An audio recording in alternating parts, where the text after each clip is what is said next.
പുരുഷാർത്ഥം എന്നാൽ പുരുഷേണ പുരുഷൈഹി വ അർത്ഥ്യത്തെ, മനുഷ്യനാൽ അഥവാ മനുഷ്യരാൽ അർത്ഥിക്കപ്പെടുന്നത് എന്തോ അതാണ് പുരുഷാർത്ഥം. മനുഷ്യരാൽ അർത്ഥിക്കപ്പെടുന്നത്, ലഭിക്കാൻ നേടാൻ ഇച്ഛിക്കപ്പെടുന്നത് എന്തോ അത് പുരുഷാർത്ഥം. എന്തിനെ നേടുന്നതിനായിക്കൊണ്ടാണോ നാം പരിശ്രമിക്കുന്നത് അതാകുന്നു പുരുഷാർത്ഥം. ധർമ്മം, അർത്ഥം, കാമം, മോക്ഷം എന്നാണ് മനുഷ്യനെ സംബന്ധിച്ച് പുരുഷാർത്ഥക്രമം. അതിൽ പുതുതായി പറഞ്ഞ മോക്ഷം എന്നുള്ളത് അവിടെ ഇരിക്കട്ടെ, അത് നമുക്ക് രണ്ടാം ഘട്ടത്തിൽ ചിന്തിക്കാം.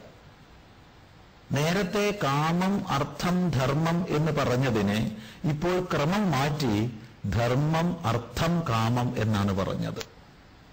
ഇതാണ് മറ്റ് ജീവികളിലെ പുരുഷാർത്ഥങ്ങളും നമ്മിൽ മനുഷ്യനിലെ പുരുഷാർത്ഥവും തമ്മിലുള്ള പ്രഥമമായ വ്യത്യാസം.